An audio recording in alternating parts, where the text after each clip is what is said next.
Good morning. MSME sector is one of the employers. The industry has significantly created job possibilities in the nation's rural and outlying regions.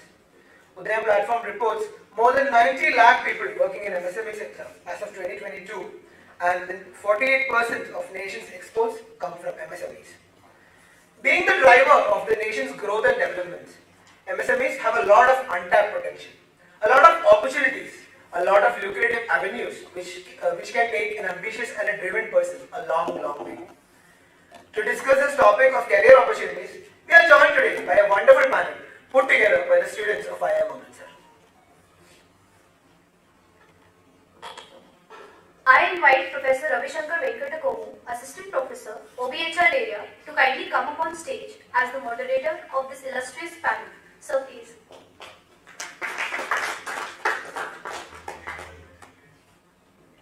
I now invite Mr. Gaikwad, MD and CEO, Receivables Exchange of India Limited, to kindly take the stage. Mr. Gaikwad has been the Director and Head Global Corporates, Trade and Working Capital of India of Barclays, and his expertise will be invaluable to the panel. I invite our next panelist, Mr. Avinash Chandra, Head GTM MSME, Spice Money, onto the stage. So please. Mr. Chandra holds a PG in Business Management, Certified System Engineer, and has corporate experience of over 18 years in MSMEs and related fields. Our next panelist, Mr. Prakalp M. Jain, is the Director, Effologic Consultant Private Limited. His larger vision for MSME empowerment can be testified by the initiatives he's taken for MSME upliftment, upskilling, etc., like the co-founding of Inclusive Growth Foundation. So please. I now invite Mr. Mukesh Jagmani, Founder and Managing Partner, Maniguru Finserv, onto the stage. So please.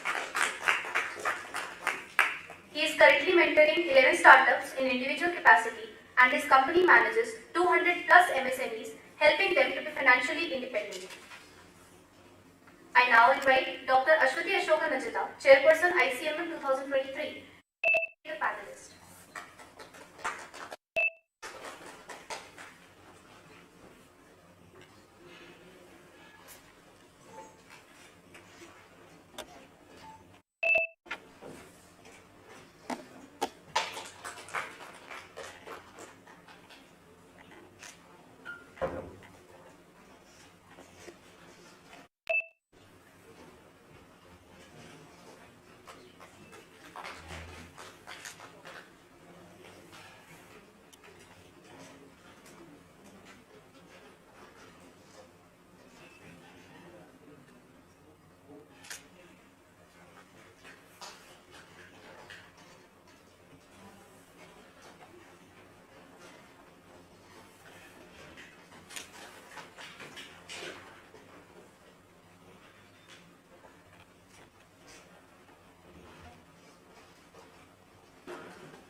Request Professor Ravishankar Komu to kindly take the discussion forward on the topic career and entrepreneurial opportunities in the MSME sector. So please. Thank you, gentlemen, for agreeing to be a part of this panel. We've over the last 2 days, especially throughout various tracks yesterday, largely focused on the policy aspects of MSMEs. We've talked at length, we've heard various speakers talk at length about what the government is doing, what the government has done better in the last 5 years to encourage the proliferation of MSMEs or the growth of MSMEs or the success of MSME sector. And in fact, if I remember correctly, one of the panelists yesterday, Mr. Satish Kumar Singh, said the whole system has been designed in such a way today, or has been organized in such a way that we are waiting for an explosion to happen in the sector. There is, of course, the MSME sector is often looked at as, or India's push towards the MSME sector is often looked at in light of what is happening in China, and in light of China's rise as a manufacturing superpower, and we've always waited for the manufacturing sunrise to happen in India, and we're hoping that the MSME sector will take us there in the next 4 or 5 years, given the other infrastructure that the government seems to have put together, particularly the financial infrastructure. So, however, we are here today to discuss, and we are hoping to have an engaging conversation with all of you about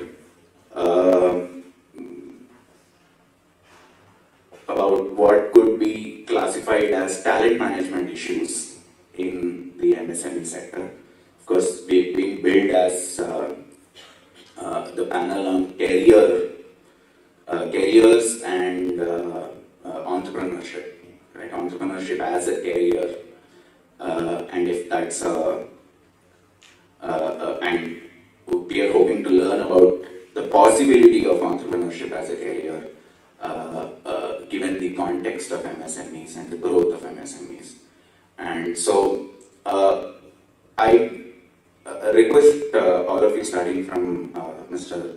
Ketan to my left here, to take us through your journey with this sector, and to help us understand what talent management challenges the sector faces today, and what prospects it has in future, and where do you see the sector going in terms of access to talent, and in job creation, in terms of job creation. Please. Thank you, and thank you to all, and especially thanks to the IIM Amritsar for holding a conference and dedicating it itself the whole discussions for the days only on MSMEs. So that's very important, look, this would give a little bit throwback that, look, India is going towards becoming a $5 trillion economy. So when you talk about $5 trillion economy, the MSME sector is going to play a huge role, because today, MSME contributes around 29% to 30% of India's GDP. 50% of exports come from MSMEs. So if you have to take it to the $5 trillion economy, it's not going to come from the large corporates. It's going to come from the MSMEs. And that's rightly, targeted by the government. The government is on the right path, the central government, right path, saying that we have to focus on MSMEs. So if I were to talk about my journey, then I'll tell you how it is working out. I've been an MNC banker, corporate banker. In fact, I worked in Standard Chartered Bank, Barclays Bank, Bank of Tokyo, and then the last journey was Barclays Bank, and from there I joined RSI, the Civil Section India Limited, as an MSME, as the MD and CEO. But all across, I've been handling the largest corporates. When you talk about Standard Chartered Bank, or when you talk about Barclays Bank, we were handling the largest corporates in India, or the global corporates. And it's my thing that we used to look at MSMEs as a pain when we used to work in the banking sector. This is my personal experience. But when I came across to the Disabled Section India Limited, that's a financing company, or that's a platform, it's a digital platform which does the financing for MSMEs disables. The whole perspective has changed. The whole perspective has changed in the fact that, look, when you look at the MSME, the idea towards looking towards the MSMEs has changed. They're contributing so much to the economy, but they continue to be the largest ignored lot. What happens is that the MSMEs are the people who are used as banks. I'm just going to the financial side. When they supply to the large corporates, they don't get the payments on time. They always have the costing. So the large corporates of the government, even the government departments, the government is also aware that they use this MSMEs as a bank. They decide when they should supply the goods and they also decide when they will make the payment, despite there being a contractual obligation that they have to pay it on time. So that is a fact. But our platform is something which is changing that. The government is pushing for that. Platform Trends platform is something which focuses on financing the MSMEs. So when you have a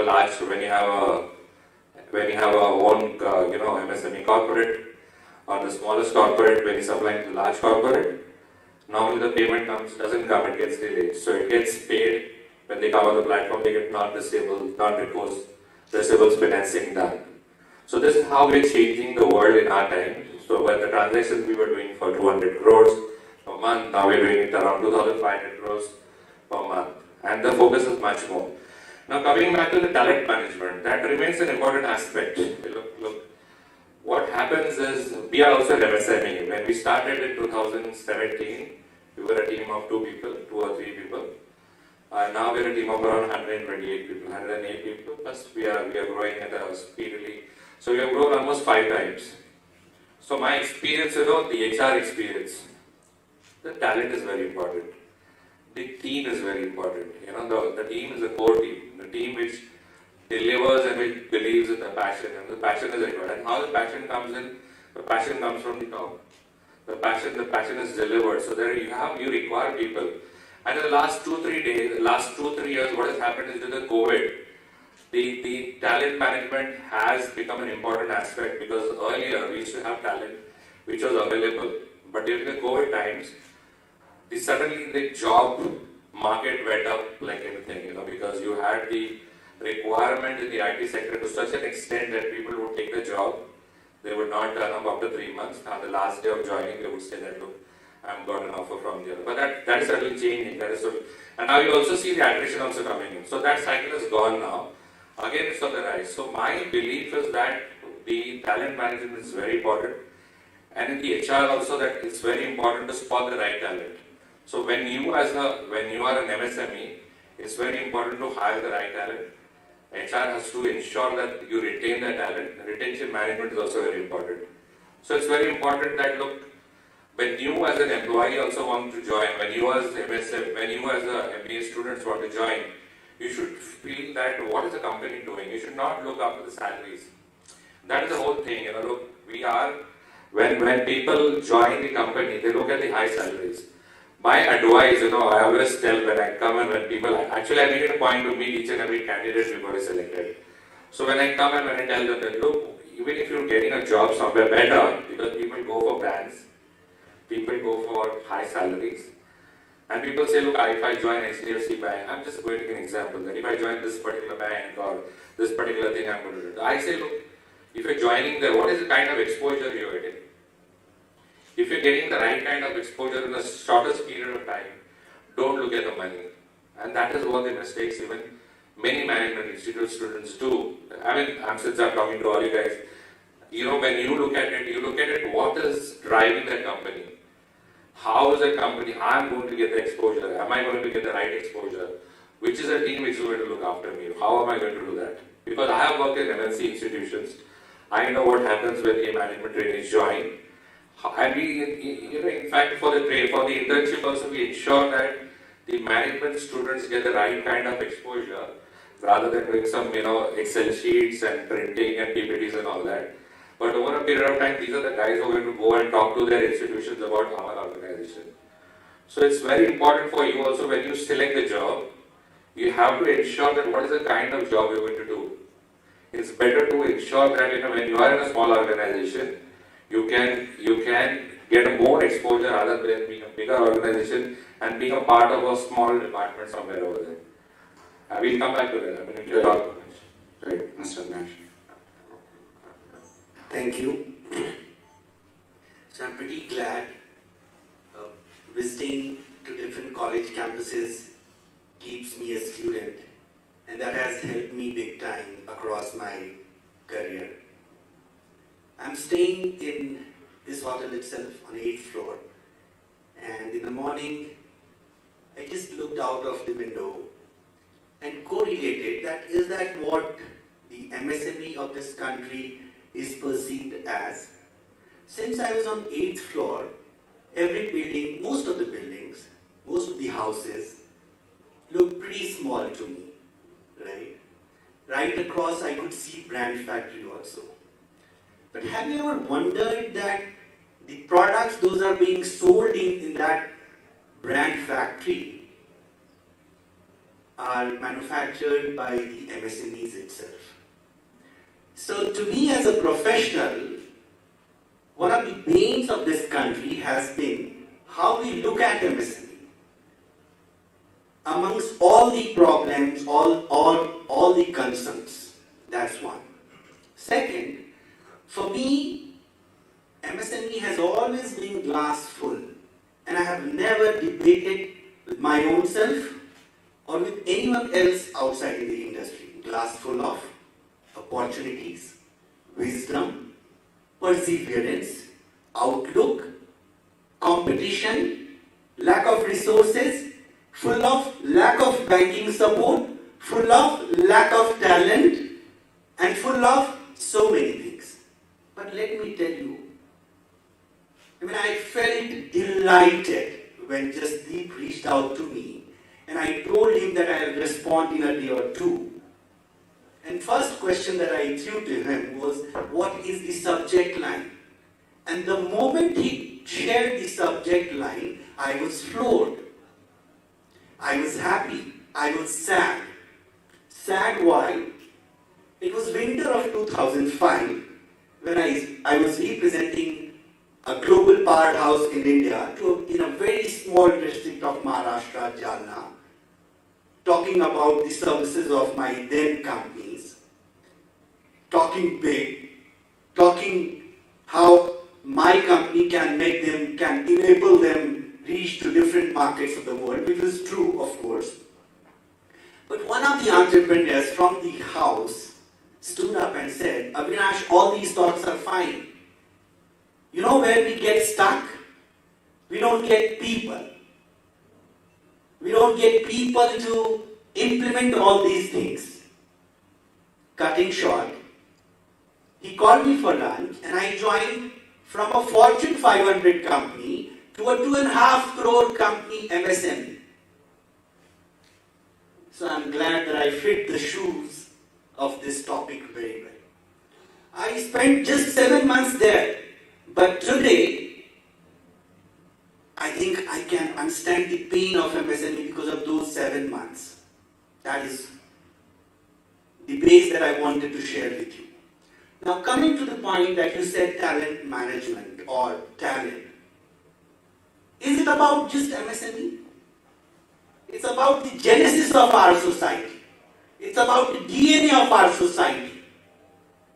Would many of us give our daughters to a guy working with an MSME? That's what happened with me. I was working with Dun & Bradstreet and my marriage was, fixed.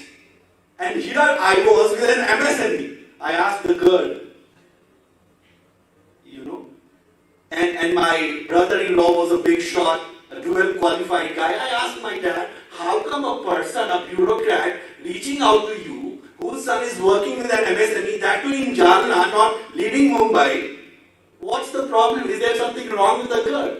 So that's the perception we have created, and this perception goes on bigger.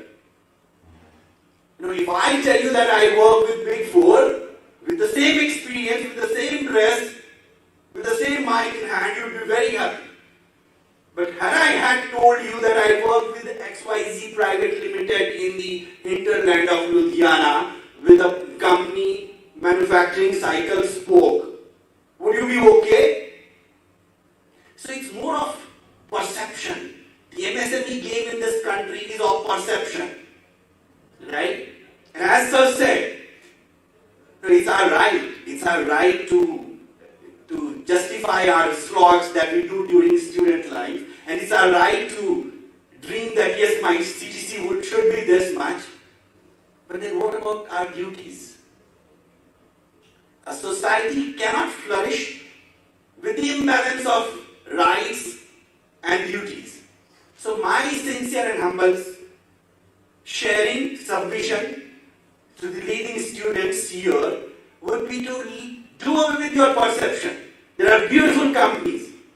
Now, if I say large corporate in this country, say 8 years back, and any name that has come in your mind, I have served them. Any name that has come in your mind. I can be that sure.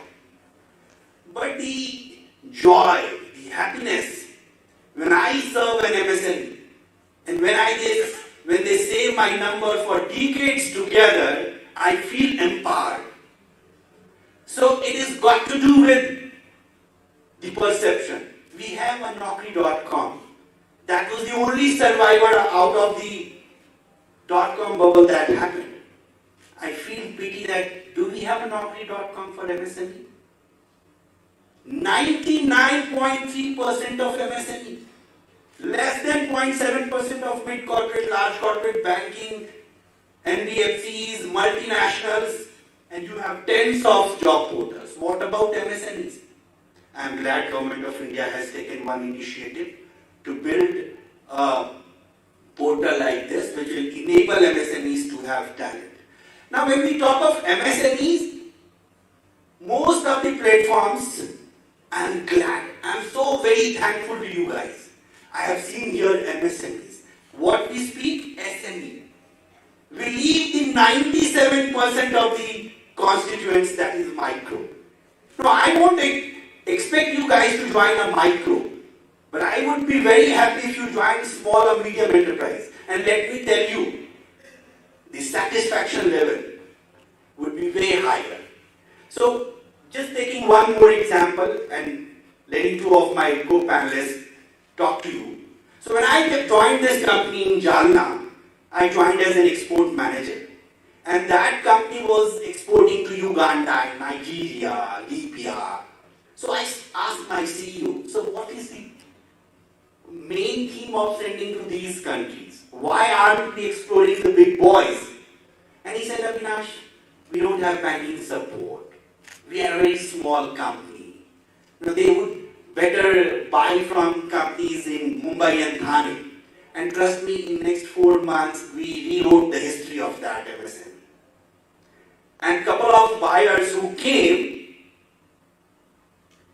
and I used to tell my CEO, I used to text from Aurangabad airport, that 1 hour journey to Jalna, I used to text to my CEOs that these guys have come with serious business. Let's not bargain much. Let's close it here today during this trip only. And those were those LCs and banks being too heavily depending on domestic lending rather than export financing. I'm talking of 2007. So a couple of those buyers told me, when I asked, what makes you come to Jalna leaving Mumbai and Thane, where there are 50 such companies?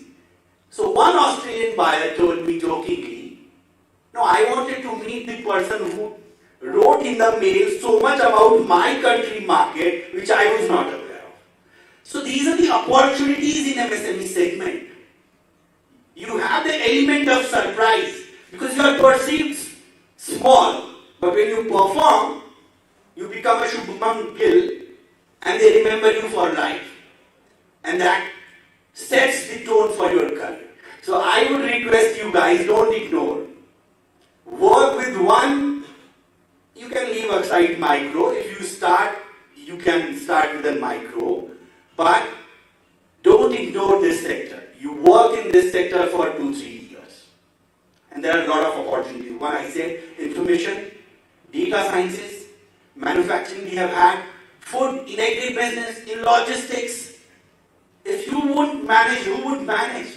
You guys are seen as the epitome of management, right? So who would manage? 33% of our agri-produce goes waste because of supply chain problems, because of warehouse problems. I think you guys are better to think on this. Mr. Prakalp. Yeah, so I think the tone and the reference has been set. So I will just, bring about a few broad level data points so that we understand, when we talk of MSME, what kind of MSMEs and what is the data mix. So if you go by the annual report that the Ministry of MSME publishes like almost every year, the last year report says, as in the March 2022 report says, there are roughly about 6 crore 33 lakh MSMEs in India, right? It excludes MSMEs or entities that are registered under the Companies Act and the other acts like LLPs and things like that. So there are like 6 crore 33 lakh MSMEs in India. 6 crore 30 lakhs are micro, right? That is the first data point that, when, as Avinash has said, that it is about perception. So this is the first data set. Second is roughly, if you see in India, about in between 19 lakh to 20 lakh companies and LLPs are there, which are incorporated, registered under their respective, statutory laws. Third point is, if you refer the same annual report, they say MSME put together, this 6 crore 33 lakh MSMEs employ roughly about 11 crore people, right? So that's another perspective that we can, get into and, debate about it and what is the share of micro and things like that. Now coming back to the point is that if you add this, if you try to build a matrix around this, so approximately 6 crore 33 lakh are the ones which are there formally, informally registered, non-registered. Majority of them will be proprietorship, as we may assume that.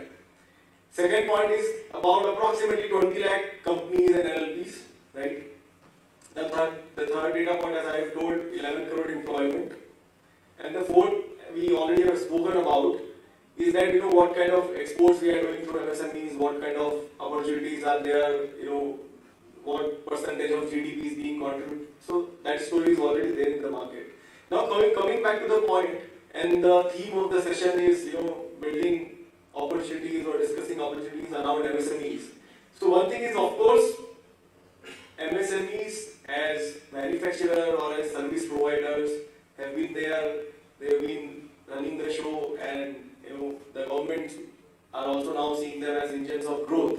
One thing that I particularly, because I am into consulting domain, I started my career with State Bank of India. I was into large corporate, so we used to fund all the large infra and non-infra projects of the nation, all AAA rated or Nifty 50 companies. Majority of them have been at least examined by banks like State Bank of India. And that ecosystem which we see for MSMEs, and if we compare that with the ecosystem that is there for the large corporates, then you will feel that, okay, despite not having any ecosystem at all, this is the level of performance that MSMEs have been able to show, right? So what I will encourage, or my message through this session would be, is every sector requires an ecosystem, right? The government is building or enhancing or doing a lot of stuff lately. But the hand-holding ecosystem in MSME has a huge potential. And that is where I see a lot of people from campuses like this getting into entrepreneurship to set up entities which can do, which can play their role in that ecosystem. So let's say, a lot of people ask that, okay, we want to get into MSME, how do we get into it? First is start something of your own, manufacture something, assist somebody doing contract manufacturing, all that is there. But if we really have to fast track the MSMEs towards, helping India in reaching the 5 trillion goal, we need a very, very strong ecosystem. So few examples or references I will set, and then we'll talk as to how it goes. One is that we need a huge ecosystem to facilitate financial resources get smoothly into MSMEs and come out from MSMEs. So there is a huge scope in building around things that can help MSMEs raising funds, as RXIL is doing. And I'll tell you, if you look at their number and the other platforms that they have been doing, huge amount of working capital they have been able to unlock. And we must congratulate sir that, I think last what I read, that RXIL has now been able to break even and get into the profitability aspect. And their quarterly disbursements are well over 5,000 crores now. So, this was something which was not existent in the market. So 5,000 crore का quarterly working capital unlock हो रहा है, right? Can you assume what kind of ripple effect it will have on the economy, on the MSME? So one, we need lot of enablers like this, right? So the government has set a theme, creates the platform is live. Now again there are some limitations because the platform requires 1 lakh to be a large corporate, other lakh can be MSME. We can think of platforms where both the transactions, the buyers, sellers are MSMEs, and how can we look at providing funds through discounting platforms like that. So one is financial enablers. Second, and something which is often neglected in that reference is compliance and certificate, right? We talk of HR. Generally, if you see a typical MSME doing turnover of approximately 50 to 60 crores, will have, if it is a manufacturing setup, less than 100 employees. And most of them will be skilled or unskilled laborers working on daily wages and things like that. Compliances are almost non-existent in those MSMEs. There is nobody to guide them. People employing 200 to 50 kind of unskilled workforces don't even understand what is a license under the Factories Act. Where should I go? Who will help me in getting those licenses? So something around compliances and certifications, that's a huge scope, focused majorly on MSMEs. And third, of course, is as things are going digital, we see very few agencies focusing on hand-holding the MSMEs in going digital, either in marketing or operations, or we are seeing a lot of startups around. In fact, last week on Shark Tank India, as you have seen, people are building startups just to connect person through a mobile app so that they can know what kind of government schemes are there. Can you imagine that? Right? Forget about applying to those schemes or assisting somebody in getting subsidies and things like that. First is you input your basic demographic details, the system will tell you that okay, you are potentially eligible to apply for so many schemes, right? So the government is doing their part of it, but the ecosystem lacks agencies which are there in the large corporates. So these three areas we can possibly dig deeper into as we go forward. One is financial enablers, second is of course compliances and certifications, and third is going digital. These are the areas, and I am sure as we go forward we will see many new startups also coming into this. And by the way, if you see the startups as a subset of MSMEs, they are less than 1 lakh or even lesser number registered startups in India, right? So when we see startups, they are a subset of MSME, but working for a startup is considered to be a fashion now. But working for an MSME, as Avinash has said, we need to change that perception, and we need to build around that enabling ecosystem for MSMEs. Thank you. Good morning, everyone. Let's put it okay. Yeah. So my name is Mukesh Jaywani. I run a company called My Group in South, and I work with various brands like Times of India, Modi's Xerox, Birla Sun Life Insurance, ING Group, and one of the leading broking house. Finally, when I was working as vice president, I quit the job and I said, okay, that's more than enough for a corporate world to be working. And I started my own company, Money Group in South. So today we are on the mission that will progress to prosper 10,000 MSMEs, and currently we are handholding 200 plus MSMEs across India, and plus startups as well. So we are currently managing 11 startups. Primarily we are into SME IPO space as MSME consulting and startup consulting space. Having said that done, Abhi, all my three co-panelists, we just talked of all the MSME facts and data, which I am sure aap log ke paas bhi ye data facts available hoga, because it's all open, available in the public domain. We are a population of 135 crores, Do we really think, actually, whenever I go to universities and interact with students, I always ask one thing: do you really think that there's a shortage of talent? I don't say shortage of talent, it's a mindset जिसकी हमें problem है. As my co-panelist says, perception. मैं MSME में काम करूँगा तो लोग मेरे बारे में क्या सोचेंगे? मैं एक MNC brand के साथ associate होऊंगा तो मेरी family, मेरी को society मेरे बारे में क्या सोचेगी, and that is where the mindset and perception we have about. Otherwise, I don't think so. IIM Amritsar के स्टूडेंट्स को टैलेंट की कोई कमी होनी चाहिए, because you've been exposed to the best of the industries and the best of the environment आपको दिया जाता है, your best of the faculties available with you. So I don't see after you complete your IIM course you would have any shortfall on the talent side.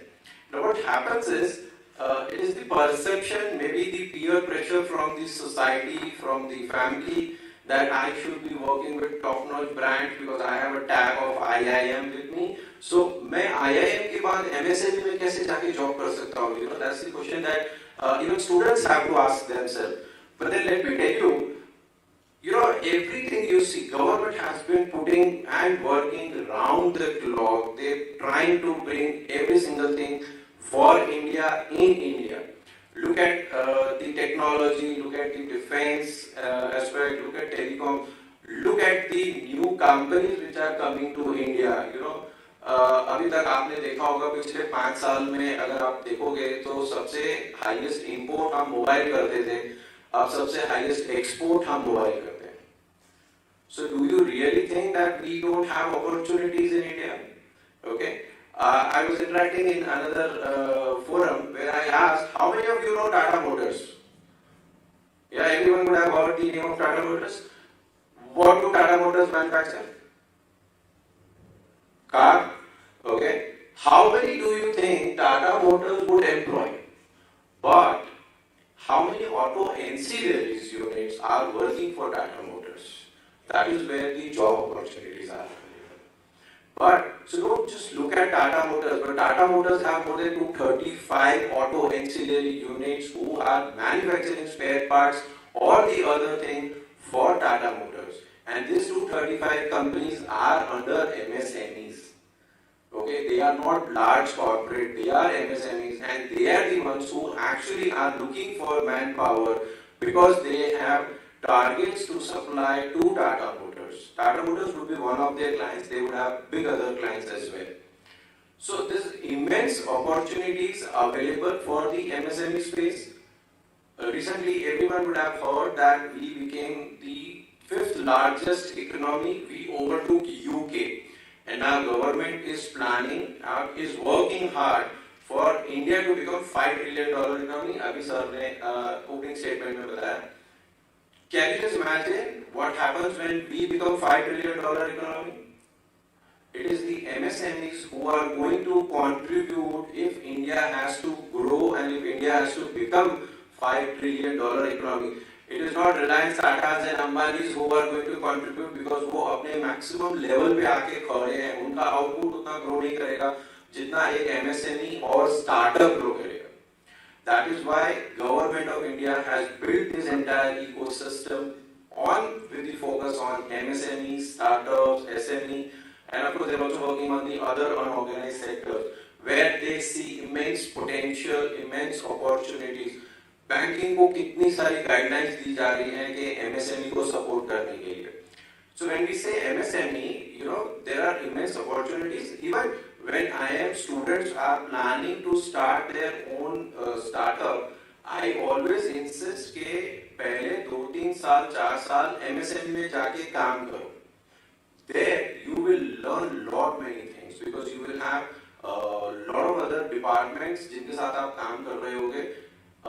There are 2 options, as sir said, you know, you go in a big brand, they'll give you one desk, so आप बड़े से department में एक छोटा सा role कर रहे हो. So that's one way of looking at life. The other way of looking at life it is that I want to start my own startup, so go into MSME, learn every aspect in that industry, in that sector, how this industry has been running. You will learn lot many things. You will come to know what are the challenges actually faced by this MSMEs. And once you come out of that MSME and you plan to start your own startup, you would know what are the challenges which are being faced and you are mentally ready with those blocks. And I am sure if after that 3-4 years of experience when you start your own startup, the probability of your startup to become successful startup will also be much better than the fresher starting his own startup. Thank you. Thank you.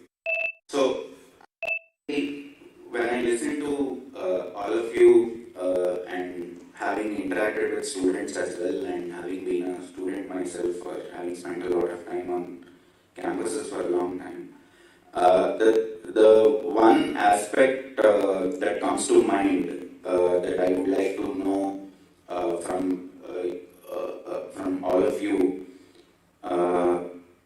do you think the risk appetite of prospective entrepreneurs or individuals who could have been entrepreneurs has increased thanks to whatever it is that the government is doing in the last 4 or 5 years? Do you think people are willing to take the risk, or the perceived risk, has it reduced thanks to, say, a platform like Threads or the aggregator platform that is being talked about now, or even some of the other initiatives that the government is taking? Is it reducing the perception of risk for the individual? Because largely what it appears, or at least what we talked about earlier, was that, say 15 years ago,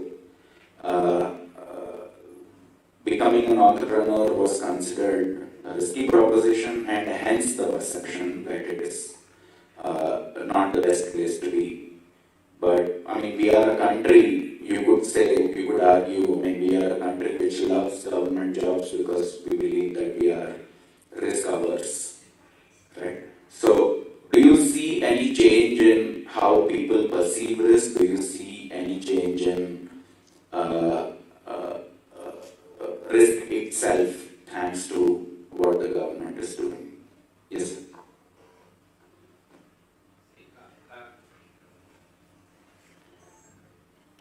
I have seen years I've been in the MSME sector. So I'll just tell my experience about it. Just to add on to what he was saying, I just remember that, look, it's an advice that at one point of time I was also faced with a career challenge, that whether to join a private sector bank or an MNC bank. And at that point of time I was working with an MNC bank. And now I'm sitting here. She can vouch for it, that at what point of time I got a job from a bank, private sector bank, which I just started, 5-6 years into the work, large bank today. And I did a mistake that I did not join, because it was the perception that you are working in an MNC bank, what will my society say, what will the bank say, what will I think, what will I tell them, that my husband is a manager in MNC bank or this bank. And today, after this 15, 20 years after precisely, the banks where I had not joined, the people have become crores. And I am still an MNC banker, and that's what it is. So it is an experience. So that's a fact. And look, it's a very valid experience which is talked about. That look, when you want to join, you join a small MSME corporation, and then work towards, if you have a dream in your eyes. But today, what is happening is, today, there are a lot of startups which are coming in. Why? Because the valuation game. Everyone is thinking about how can I start up a company, and then how can I build up a value, and this valuation game. The valuation bubble is bust, and they're very clearly saying that, look, the winter has set in for the funding now. And I was talking due to my position, I end up talking to a lot of this PE ventures and PE funders who are there. There are many times these companies have come across and they have told that they want to invest in our company. And very clearly they have been told no, because I have been backed by some 5 powerful institutions like SIDBI, NSC, State Bank of India, ICMM Bank. They say, we are not interested in getting in the MNC or PE. So the valuation, when I talk to the valuation companies, they say that valuation is just a game. 5 people in the room in Singapore decide that I will invest in this company at this rate. The 6th investor is also ready. After 6 months, he invested at a high valuation. That's how the game happens. And we have seen it, how the bubble is burst. And today it's very important, and I can proudly say that, he touched upon it, thanks to him, he touched upon it, that we have turned profitable, and compared to the other exchanges. We have turned profitable. Why we have turned profitable? Because we have worked very efficiently. We have ensured that every cost is very important for us. Every money saved is very important. So I come back to the question, the same question which is asking, is the risk, are people becoming, are we taking care of the risk? Are people taking more risks now? Yes, they are, because there is a lot of government support over there. Government wants the entrepreneurs to come forward. Government wants to support. When I talk to the banks, there is a lot of pressure from all the public sector banks, private sector banks, that they should be funding the MSMEs. We are backed by SIDBI. SIDBI also has many schemes over there. We see SIDBI financing for many things. So there are these schemes which are there. I was quite intrigued by the names which are given. It was Kishore, Shishu, and Yuva. Yuva clothes.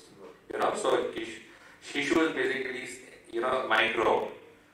Yuva, I think Kishore is the middle one, the micro, right? No, the small. And the medium is the Yuva clothes. So these are the categories, and there is a force from the government that you should be lending. People are being asked questions, why you have not been lending to the people over there. So the ecosystem is there now. It's the right people, right kind of attitude, and right kind of things to do the tools. And I correctly said by him that, look, when we are talking about this $5 trillion economy, the focus, and I see it today. Today, when I look at it, we are also building up an infrastructure. We look at ourselves as we are building up an infrastructure where the MSMEs can get the financing at a particular rate or whatever it is. This is a financial infrastructure that you're doing it digitally. We are also setting up a platform which is for the foreign exchange, for the exports discounting as well. But I see this, the government is looking, when you look at it from the larger picture, you see these are Lego pieces. The Lego pieces, if you start to fit in, they exactly make a correct picture that after 10 years, where India will be. And that's what is important, because there are so many schemes which are going on for Make in India, PLI. So where is the input going to come from? The input is going to come from the micro and MSMEs and the medium enterprises. So it's very important for us to ensure that we take the right kind of experience. I'm talking from the point of view that where do I see myself as an employee or an employer? Because first you will be an employee if you have the right thing, that look, you should be going and getting yourself trained in a small institute or a small organization to get the right kind of exposure. Because if you have an object in your mind that, look, I want to become an HDFC bank, or I want to become a Dixon company or something like that, you have to have that dream in your mind that this is where I want to reach. But can you reach it now? No, it takes a lot of time, a lot of effort goes over there. I have to start a startup? Yes, I have to start a startup. I need an experience? I need an experience. So you have to move forward. So when you look at it, there are so many schemes. So the risk, people are taking a risk. What people were taking a risk 10 years back or 5 years back is not anymore the same like that. They're taking increased risk because there is support from the government. There is a support from the institutions. There is a support from many private equity institutions also who are saying that, look, the perspective towards India has absolutely changed. That India is going to lead and when I read a report also, look, India is going to lead the Asian economies towards the growth in the next 10 years. When I have a report by 2030 by Standard Chartered, it says very clearly that India is going to drive the export economy in the next 7-8 years. Mr. Mukesh, if you have something. What he said, तब और अब में क्या फर्क था when I was listening to him, So sometimes, today when I visit universities and campus, I feel lot of, मतलब वो jealousy factor आ जाता है, because 30 साल पहले जब मैं graduation और post graduation कर रहा था, we never had this kind of sessions, we never had industry experts coming and talking to students. हमें तो बस वो किताबी knowledge दी जाती थी, even when I was doing my post graduation and all. At the most खाली during the year वो industrial visits होती थी for 1 month or 3 months. That was the only exposure that we used to have, and that was again a very limited exposure because वो companies वाले हमें एक corner में बिठा दिया करते थे, बोलते थे ओके आप finance domain में आयो, आप ये accounts department में आके बैठ जाओ. The world is changing, yes. So when you talk about risk and there is appetite and the change, yes. Look at the campus today. Look at the kind of exposure that the students are getting today. You have been, the technology was not there. Mobile हमारे ज़माने में नहीं होता था. तब और अब में कितना फर्क है. Every single damn of information, piece of information is available with you on a click. So every single thing, public domain where there's so much of information, thanks to Google Baba, he's been throwing information like anything. Whatever you ask for Google, Google will give you that information. Important is not that. Important is what are you going to do with that information? So when I say world is changing, yes, the students that I see today, you are ready to take that risk. They are ready to experiment, they are ready to explore things. They are not in much hurry after post graduation or after clearing of their exams. I see they taking a break of 3-4 months, and they're trying to explore things, what they want to venture into, what they want to start into. So that's a good sign. That's how it's supposed to be. Don't just jump into anything that, oh, this is something that is looking good, let me jump into it. Don't never do that. But I see a lot of changes happening now, and I always tell you, if you want to change, you will have to be the change, and that is what I am seeing today with the top-notch B school students. Not only B schools, even the other top-notch institutes and universities where we've been going.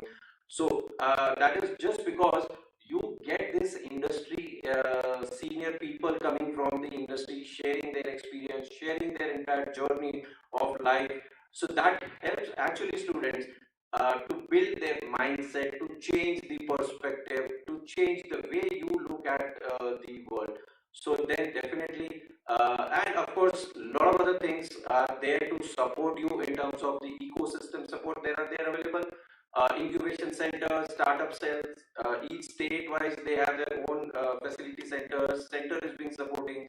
So today, आज से 50 साल 60 साल पहले हमें कहा जाता था कि इंडिया सोने की चिड़िया है. I've been telling people after Corona, the next 10 years are the golden 10 years of India.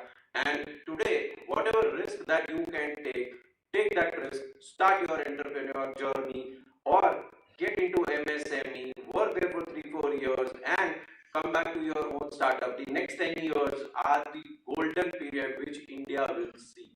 Thank you. Yes, Mr. So I wish to add aspects to that. I have been a banker, but this question comes naturally to me because I've worked with a rating agency for good 8 years. So I cannot keep quiet when you talk of risk, right? You never see risk standalone. Risk is never used as a single word. It is always risk and return, right? So the answer in one word is yes, it has definitely gone down. And why? We can discuss on that. So because our country, we are such a huge consumer, anything and everything. Right from your smallest of household goods to a premier institutions like IIMs, right? We have enough of consumers in-house. So, you being a service provider, you being a manufacturer, when you sit and calculate, you know that you have got a huge market to cater to. So that return, if things go good, those returns are there, number one. Number two, I wish to touch, nothing is foolproof. I'm sure you are aware of credit ratings a little bit. Even a AAA rated company, what is their risk weight assigned by credit rating agency? Just for your information, AAA is the best long-term rating. There, this rating says this company carries 20% of risk weight, despite being AAA, right? So when you sit down to calculate your risk as a professional, as an entrepreneur, you can't hold yourself back thinking इसमें इतना risk है. जो AAA है उसमें भी 20% का risk weight globally हम कहते हैं. So ये कम हुआ है. और कम क्यों हुआ है? इस कंट्री में शायद आपको पता नहीं है कि सबसे बड़ा लेंडर कौन है.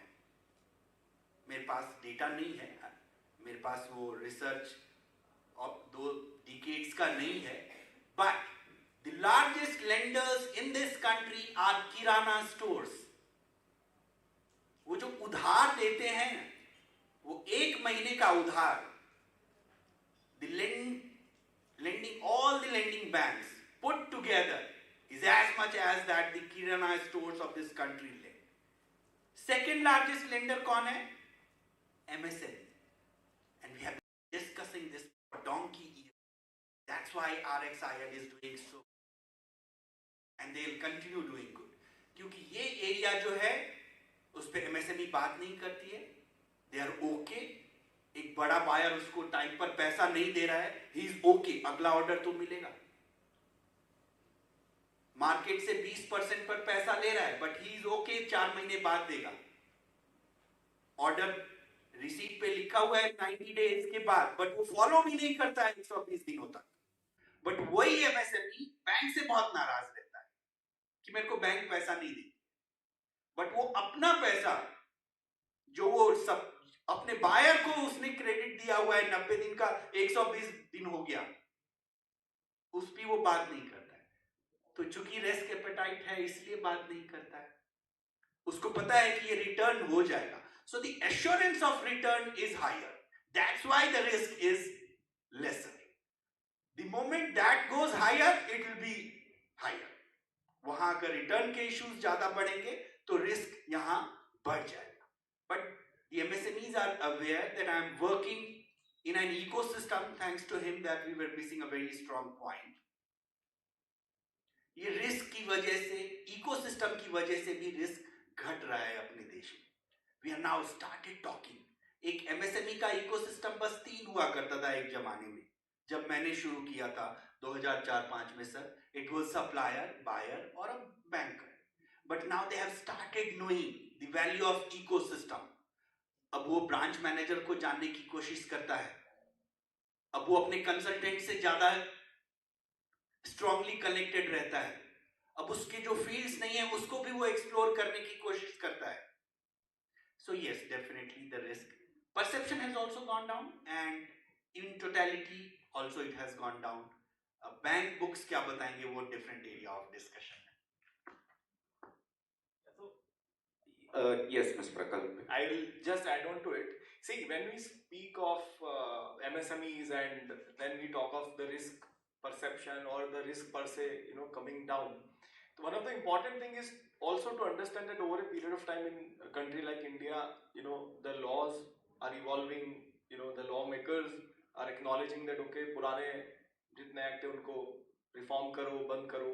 One very small example, which we can relate to is, हम लोग being MSME पैसा लेने जाएंगे तो कहाँ जाएंगे, राइट? तो there used to be a challenge सालों पहले कि बॉल मैं I am selling but I am selling in cash, right? Who will establish my revenues? So I will have a very limited access to lenders and most of them will be informal lenders. Coming in initiatives like GST, UPI and the willingness to adopt those changes. Now things are pretty much traceable, right? So one thing is that when you see the risk, you also see the redressal mechanisms, the mitigations that are in place. मैंने MNC को माल बेच दिया and if I am not able to realize my dues, where will I go? I will file a civil suit which will run for ages. वहाँ पर भी I will have to pay my lawyer's fee. Now there is a MSME Development Act, right?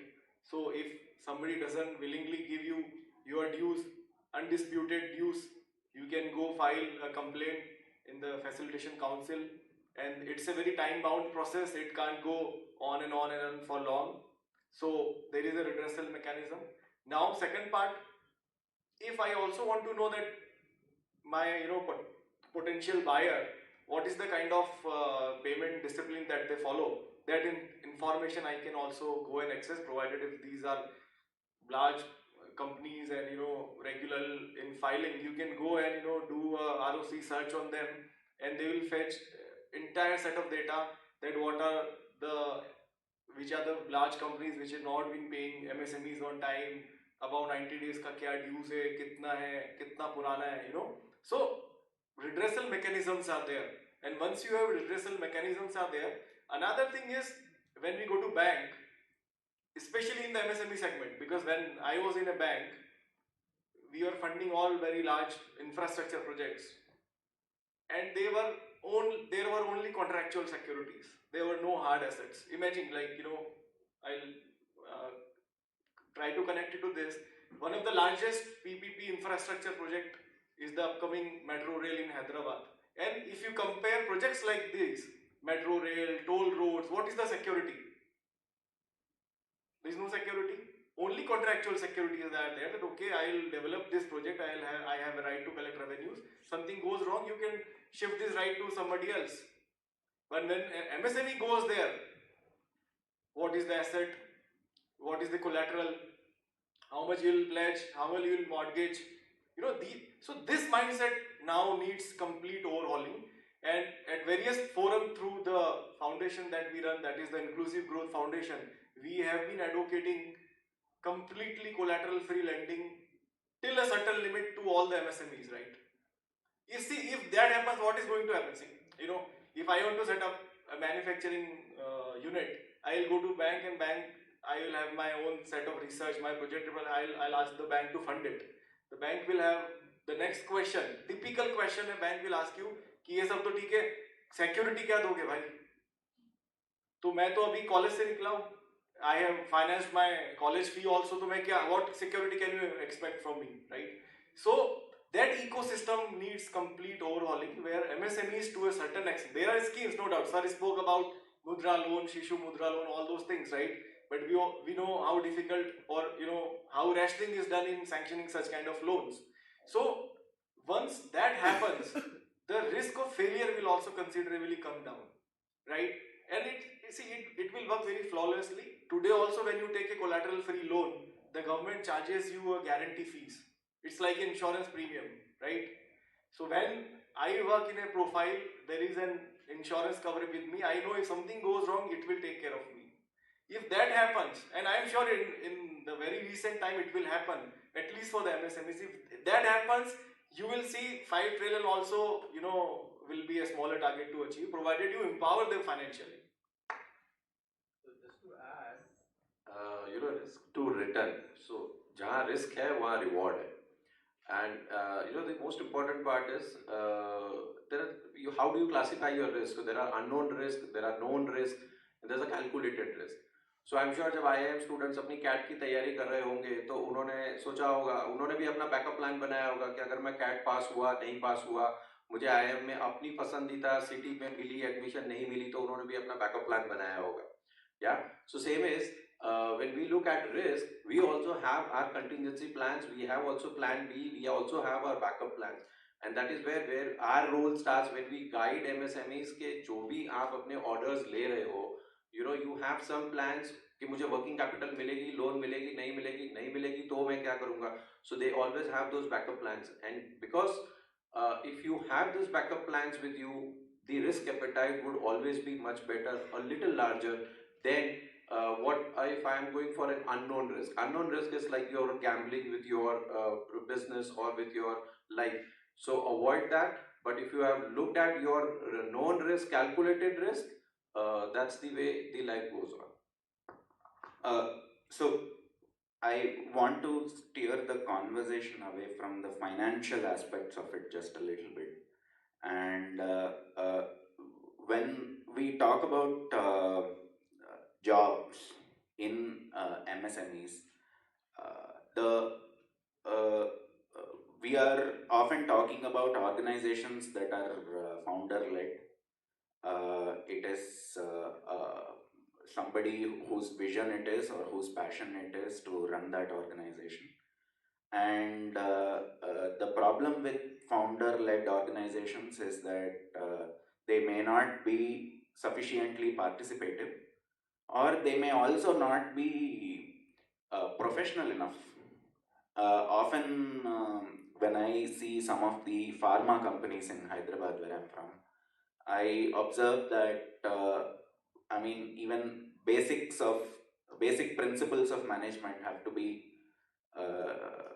they often ignore them, and they don't see any value in implementing any of those things. And so I wonder how the ecosystem is going to handhold in terms of improving the professional running of these enterprises, because they may be small compared to the MNCs, but they are not exactly small. We are talking about 100 crore company. 100 crore project inside a large corporation would be very professionally done. But we seem to not have those expectations from these enterprises as of today. So, comments on that, sir? See, you asked a very difficult question, but yeah, the truth of it's a reality that look, even the large run corporations are Lala companies. What is attributing to?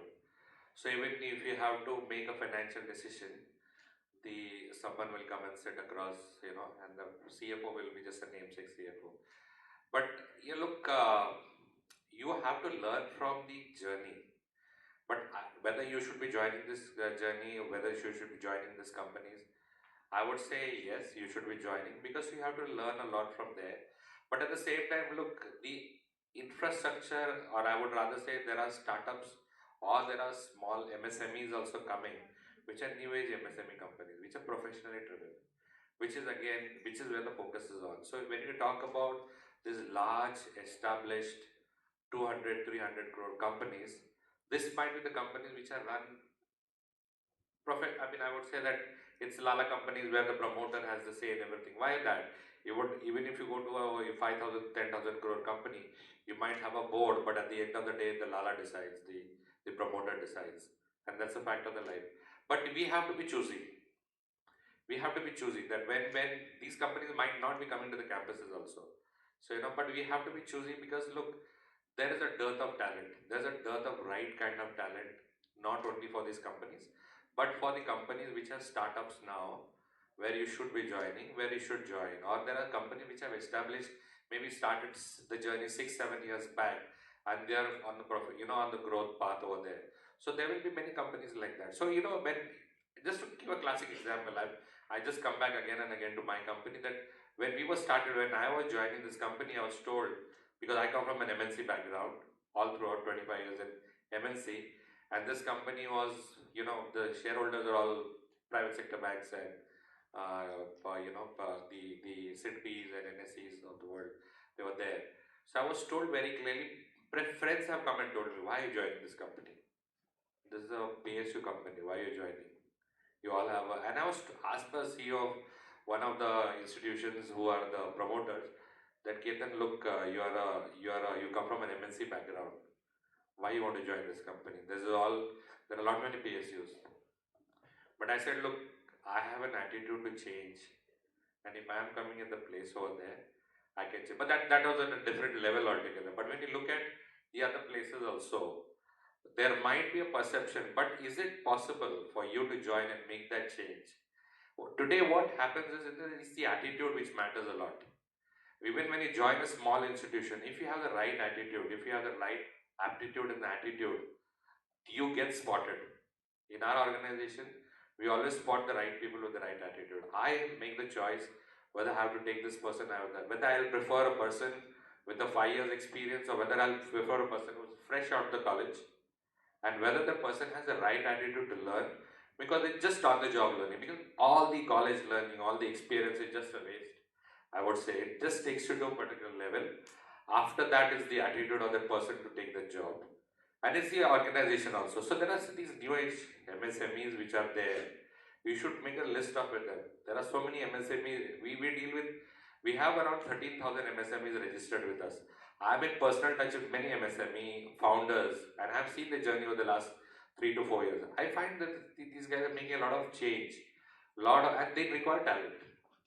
And today, unfortunately, what happens is, when you talk about talent, people think attributed to say that, if I am coming at this level, I should be getting this salary or that salary.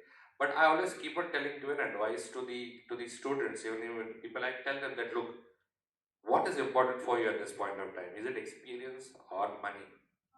If it's experience, you should join this company. If it's looking out for money, this is not the right company for you to join. Because if you learn this from, and I'm telling from my experience, that the experience which takes you is the attitude and the experience which, how to handle these situations or how to handle different departments. That is very important, I would say.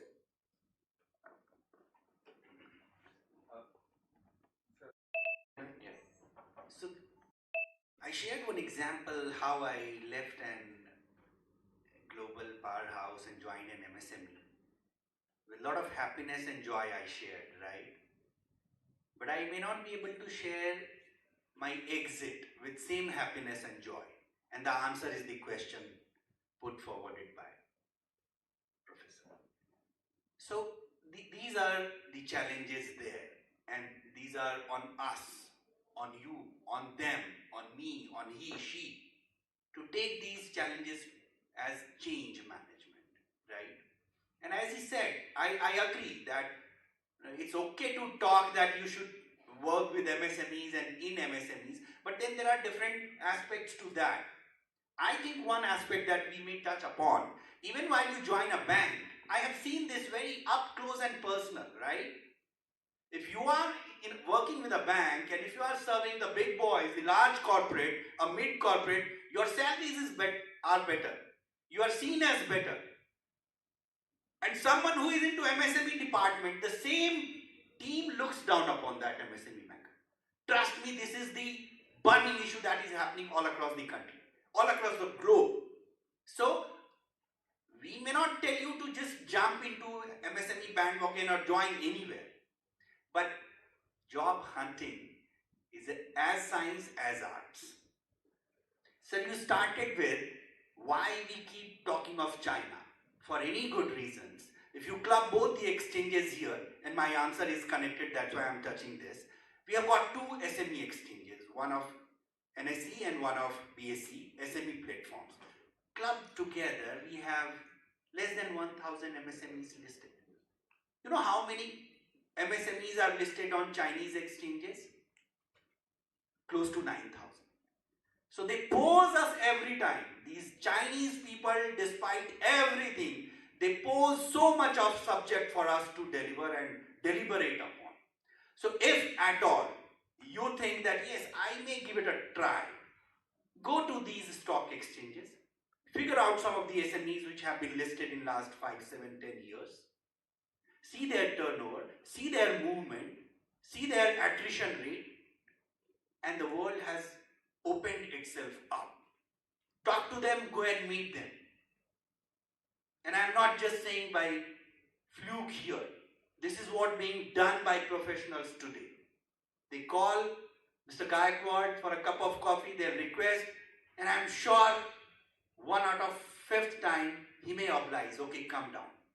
He'll understand, he'll learn, and if he thinks there is a window, he may very well request that here is my resume, you may please give a look. So that's what it is happening. 10% of the workforce is searching job this way. So this is one of the answers that may keep in mind. But that's the fact. The SME owners are pretty hard nut to crack, pretty stubborn of their own mindset. It could be due to various reasons. It could be due to his own journey, his own experiences. But these are right. These exist there. So, speaking of SMEs and SME owners, I'm sure I will be, this is a question that is on the minds. I often hear this question from students a lot. So, one of the practices, and since we consider startups as part of MSMEs, one of the questions that is often asked is employee stock options. Are they doing what they are intended to do? And are they a good practice? Should we be worried about them? If I am a prospective candidate, should I stay away from employee stock options? And are employee stock options a way to attract better talent in the industry? So for me, you forget of ESOP when you talk of MSME. You please forget that can be a possibility. That will never be a possibility. Unless you are touching the subset of MSME, that's startup based. So I haven't been a job hopper, right? So for me, ESOP is a good thing. It also, sometimes what happens at pretty young age, you have this thing in my mind, dekh lenge. Can I tell you that I have left my job thrice without having next offer? And you guys would look more of that. And what is that? You would look performance with purpose, you would look self-respect. Let me tell you that. So don't worry of those things. Keep that letter in your pocket. If you see that happening again and again and again, and you humbly pointing that out, don't take yourself for granted, especially if you have slogged to reach at IIMs. I will just add on to that. See, ESOP is just one strategy of sharing the growth, right? And if you see the Indian culture, or especially how we have come along with MSMEs, and I am sure you would have experienced in your own families also, right? That India as a culture believes in sharing of growth amongst the family, right? I know many MSMEs where if people are working, they take care of their kids' education, they distribute good handsome bonuses at certain milestones. They even you would have seen in media lately the story from a Surat-based diamond entrepreneur gifting away, so that's basically a growth sharing mechanism, right?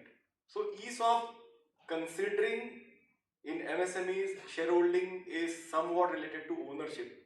So we see, some sort of resistance there in issuing ESOPs. Second, not many platforms were there earlier where you can go and get it listed. And today also there are not many platforms where you can trade private shares on a bilateral basis. But sharing of growth or collaboration with the employees has been a tradition in India, so it is nothing new. ESOP is just a subset of that. So as startups, that economics is very different. But MSMEs, one thing that I see as a challenge coming is the inability to delegate, right? If you happen to have MSME businesses in your families, most of the time you will see that the owner or the promoter or the family reserves lot of clerical stuff also to themselves, right? Who will sign the check, who will do the final recruitment, and that's the very point where they lose their ability to grow multifold because they don't delegate. So if you, as a job point of view, if you come across any MSME where they have laid down processes, they believe in delegation, and again coming back to the original point, and that is what the question where we started from, is how that ecosystem will grow. And I see lot of potential, lot of scope in getting into that ecosystem as a consultant, as an advisor, setting up your own consulting units, telling people to delegate. See, Haldiram was once a small halwai shop, right? How did they become Haldirams of today? Is that they standardized, there was somebody to guide off SOPs, there was somebody to assist them in hiring, in financing, everything. Who all were they? Right? They were consultants, they were part of the ecosystem, and still huge scope lies in that ecosystem. So if you are thinking to get into that direction, do consider examining the available opportunities and educating, uplifting, upskilling the MSMEs. That is what is my take on that. So I always tell, ESOP is a marketing gimmick, so don't get into that ESOP stuff. In fact, look at the promoters or the founders or the owners. ESOP के अलावा भी आप देखोगे MSME owners and promoters take care of their employees very well. Flexible working hours, loans, advances, festival breaks, lot of celebrations. So not many things MSMEs have been doing for their employees. Why do they do this? Because they also understand that we are not a large organization, we are a small family. It's very easy to take care of this small family by doing this small gestures. Just focus on that. So I always tell is a marketing gimmick. Don't fall into that. Yes. So it's a very interesting aspect. So look, I want to talk about it. When I joined this company 3 years back, 2019, I always thought that look, I should be getting an ESOP. And when it went to the board said no, this is not the right time. We are making losses and all that, so we should not have it. But now I have a different perspective all towards it. Look, ESOP is just a retention gimmick. It's just a retention gimmick. Because ESOP is something which you are not going to get it immediately. It just gets accumulated in your name. after 3 years or 5 years it gets vested. What if the management is not good at all? I've seen so many cases where the top management people have left saying, I don't want to work, I don't care about the ESOPs. So ESOP is just a retention gaming, I would say that. Look, but at the end of the day, what you should be looking at, whether the company has a long-term vision, whether the company has the capable management to take it to that vision, and how fast you can become a part of that management team. How can you share that dream? Because look, naturally things will fall in place. This ESOP, even I have not got an ESOP or whatever, although we have grown 5 times in the last year and we become a profitable company. And I always end up saying that, because this is a, it opened my eyes. When we saw this 5-6, this FPOs, this IPOs coming in and getting listed and then getting bombed. These are classic cases of how things can happen. Because you don't, at the end of the day, you don't want to palm off some non-profitable companies to the corporate, to the customers or to the investors or the shareholders. At the end of the day, what is important for you? What is important for you? Because I always end up saying, when I'm talking to my team, I always say that, look, you should dream about it 5 years down the line where we will be. And if at all you are part of that journey for the 5 years, or even if you are not part of the journey, if you're standing outside and saying, look, I was a part of this company 5 years back or 10 years back or whatever, although I've contributed, I'm not there. But if you are there as a part of the journey, that journey itself is very important. And we are young, people are young, so you should not be looking at ESOPs and other things. This will come naturally. Because if the management is not good, retention, you will not want to stay back. Although you might be having lakhs and lakhs of uninvested or unvested ESOPs, and if the management is not, would you want to stay back and waste your time, waste your energy over there? No, you will want to move on. Whether ESOP should be a part of you to think that whether I'll get ESOPs and should I join the company. I narrated with an incident where I was also given the ESOP at that point of time. I said, no, I don't want to join that company. I remained with my MNC bank over there, but at the end of the day, I said it was a loss. But that's a fact of life, that you have to think whether the ESOPs really going to matter in the next 5 years, whether I'm going to be a part of the journey or whether I'll be different place altogether by getting that experience and working in a high performance culture. That's very important. If there are any questions from the audience, we could, yes, let me take, I guess, Sanket's question. Yes. You have a mic with you. Yes, please. Yeah, very good afternoon to all the eminent panelists. I'm Kumar Sake. I'm studying in first year MBA. So, sir, I've heard the discussion carefully, and yeah, it's a fact that being a student, I have a loan of 18 lakh rupees. This is a fact. And within the span of 2 years, it's going to be like 23, 25-ish. So, it's not that I don't want to learn or I don't want to work in SME where I'm getting a greater exposure, but it's just I'm not able to do it. Because though this 25 lakh rupees day by day as the loan rates are increasing day by day, you can see the condition of banks. So there, what to do? Like as we talk about the e-shops, there are uncertainties, you don't know what happened next. So with this kind of thing, as a student, if I do want to do, but still I can't. So how to deal with this?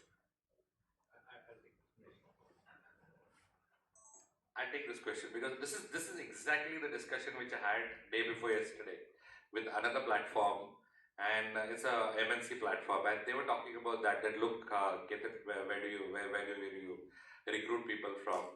So I said, look, I recruit people from either we take it from the campus or we go into the institutions and go to the banks and private sector banks and do it. And exactly my business head was sitting next to me. She said that look, the management students are very keen that when they join an institute, they want to repay off the loan. Come on, I mean, look, you have full life across to you. 20 lakhs is nothing. If you keep that as an excuse and not join a high performing company and want to join look, I have worked in MNC culture. I have worked in MNC banks, high profile banks. I have worked with the companies like that. So what is important is, again, it comes back to the same question. What is important for you? To learn. Because this 18 lakhs loan or a 20 lakhs loan or a 25 lakhs loan is nothing, because tomorrow when you grow, you're going to take a housing loan also. Will that housing loan be a factor for you to decide that, okay, fine, now this company is paying so much, so I don't want to become an MSME because I'm getting a stable salary? It's not that. You have to consider the fact that, look, what are you going to learn? Which organization is going to be a part of it? Again, it comes back to the same question, whether you want to become a part of an institution where you're going to learn a lot in the next 2 or 3 years. And either see, our dream is always that, look, when I talk about my organization, I said there should be 10 of us like us who can tomorrow go and build 10 companies. Now that should be the organization which you should be looking at, rather than thinking that I can join a big MNC bank, one, I can go abroad, two, or I can stay in here and do something. And I have seen people who have left us. I'm coming back to the same example because I can quote very nearly and dearly. People who have left us, they've gone outside saying, look, there are in our organization, that organization, he would be doing a one-man show, he will be doing everything. In the other organizations, there will be 20 more people doing the same thing what he is doing. Would you be interested in being a part of that? No, because it's a herd culture over there. There's a lot of politics, a lot of things which are there. So what is important is, I'm not saying that you should go for a very low, medium, this thing where your salary is also constrained and tomorrow it becomes the entrance because your back salary is also considered for the next job. But what is important is, whether you have the right kind of attitude and whether you have it in you to take that next step. Okay, thank you, sir. Anand? Yes.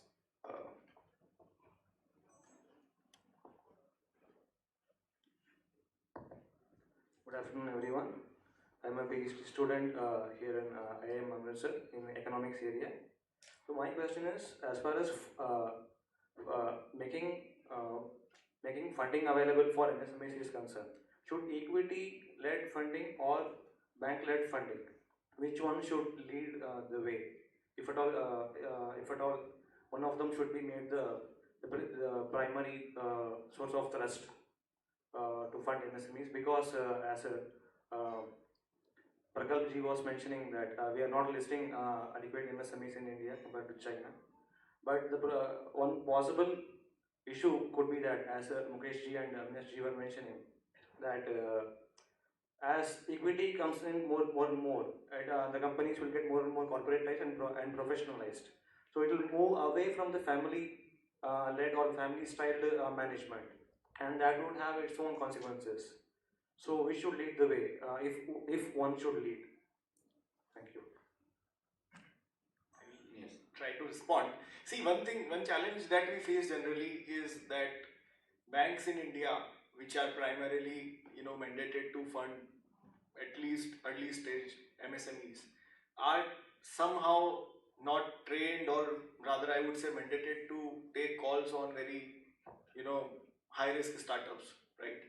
The classic case that we have been doing is a lot of technologies are now, say for example, we were at a drone summit. A lot of excellent ideas were there, but the same question was asked there also, that how do we fund it, right? So one is that a very simple vanilla answer is that if you are trying to build something which is purely a manufacturing entity, or which has a established industry, you are not doing something very very innovative, I would always prefer it getting debt funded initially, because you don't end up losing your ownership, and you always have that choice. We are seeing SME companies, 20-30 years old companies getting listed now, right? So you always have that choice, whether to invest to strategic investors or to go public, or at early stage. But again, that scope to get debt funded is very very limited.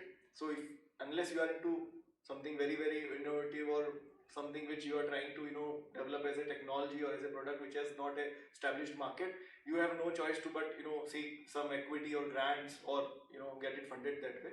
But else, if you are doing into a core sector, you always have various avenues to fund your initial life cycle of the project. Thank you. So just to add, every businessman would do its swap analysis. जब उसे equity funding लेना होता है या जब उसे bank से funding लेना होता है. So there's nothing wrong in it. Whether you take equity or you are ready to dilute your stake and give a stake to a strategic investor or a financial investor, or on the other side you take a fixed bank loan with paying your EMI at 9-10%, whatever rate of interest that you are getting. The important is, are the investor ready to invest in your SME or MSME? Is my company profitable? Is my company to that extent ready where I showcase my company's growth to the investor, and would that investor be ready to invest in my company? So investors, when you look at investors, they would look at more than the company, they would look at the promoters. What's their vision is, how they have been growing in last 3-5 years, and what's their next move, how are they going to upscale in next 5-7 years. Whatever amount that you plan to raise either through equity or bank, bank is also even going to question, if you are going to raise 5 crores from bank as a loan, where and how are you going to use these funds, and how this is going to help your company grow much better than where you are currently at this stage. Same is with the investors also, who would come with us an equity.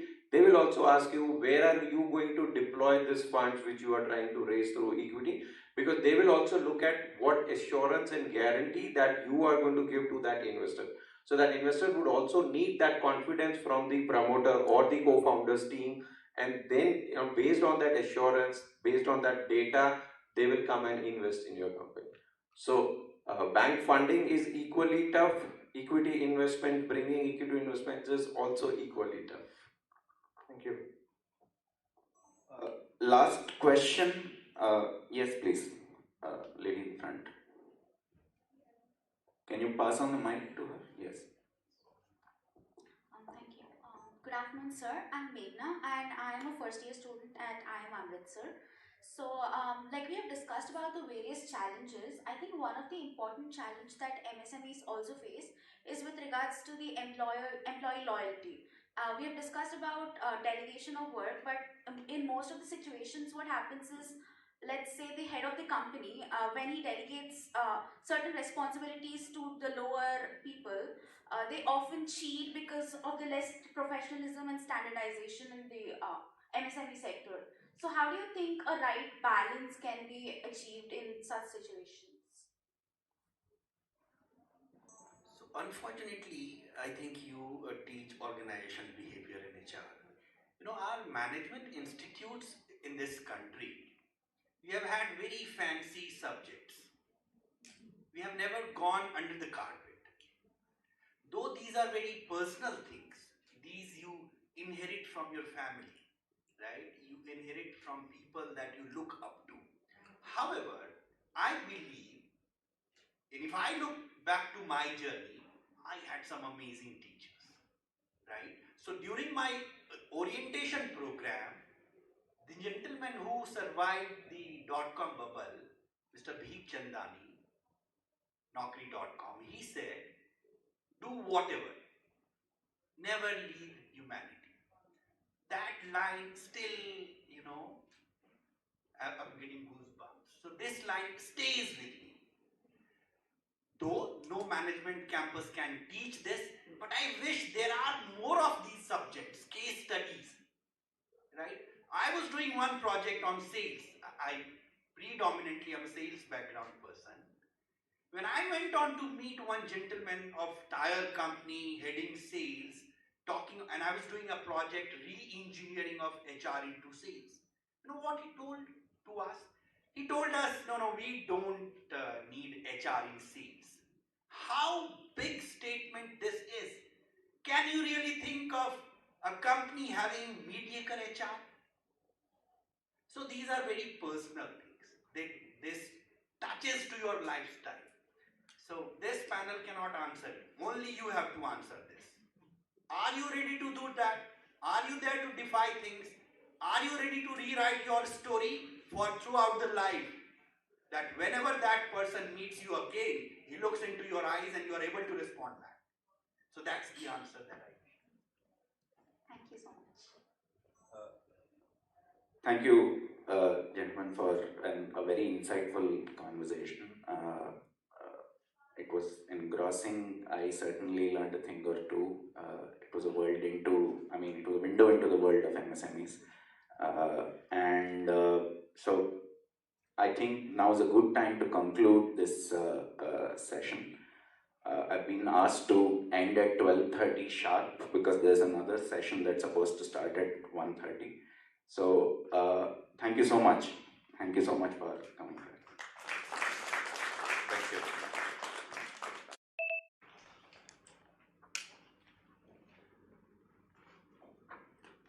We would like to thank Professor Ravishankar Komu, Mr. Ketan Gaikwad, Mr. Prakalp M. Jain, Mr. Mukesh Jagwani, and Mr. Avinash Chand for this thought-provoking session, which surely helped us insights on the topic.